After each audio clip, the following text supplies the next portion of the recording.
Blood Curse, Cheryl and Ignacio's descent into vampiric terror. Ignacio and Cheryl had just moved into their new home, a large, sprawling mansion on the outskirts of town. Excited to start their new life together, the couple spent their first few days exploring the property, commenting on the high ceilings, the ornate carvings, and the long, winding hallways that seemed to go on forever. It was on one such exploration that they stumbled upon a strange room tucked away at the end of a hallway. The door, made of heavy oak, was locked tight, and no amount of coaxing or pushing could get it to budge. As the days went by, the couple became increasingly intrigued by the room. They would stand outside of it for hours, trying to catch a glimpse of what was inside.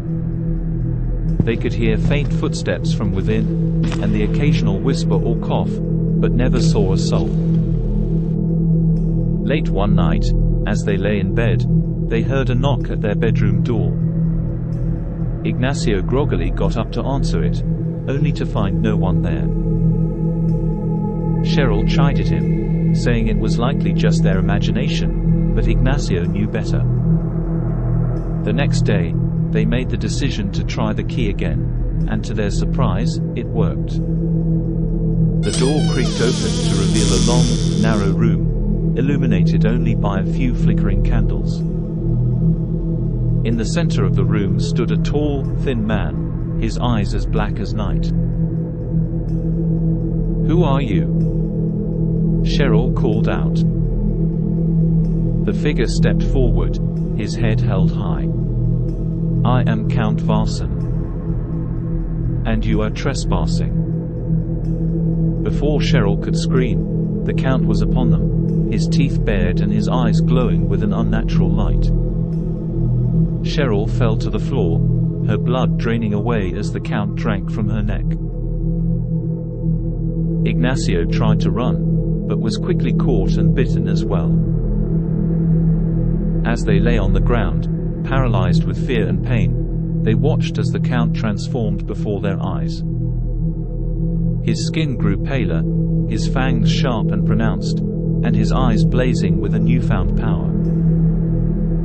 The Count had turned them into vampires, and they were now his loyal servants forevermore.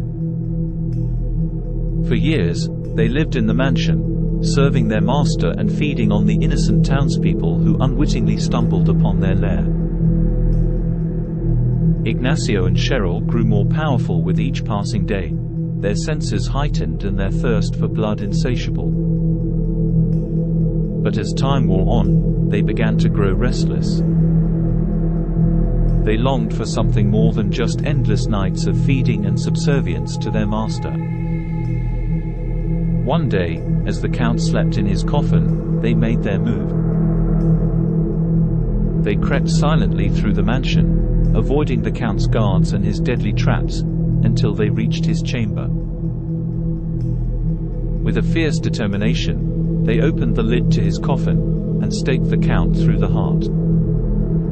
At first, they were relieved to be free of his hold, but soon they realized the grave mistake they had made. Without their master, they were aimless and alone, forced to wander the earth alone for eternity. Every night, they searched for a new victim, a new soul to feed upon and keep them going. But as the years went by, they began to feel the weight of their powerlessness. They were trapped, unable to truly live or die, doomed to wander forever as vampires, alone in their eternal darkness. In the end, it was their own fear that had brought them to their current fate. They had been so desperate for adventure and excitement that they had failed to see the true horror of what lay ahead. Now, as they drifted aimlessly through the shadows, they could only pray for a release from the endless cycle of pain and suffering. But in the world of the undead, there is no such thing as salvation or release. The vampires would wander the earth, forever searching for the next victim, trapped in an existence that was both beautiful and horrifying, deadly and eternal.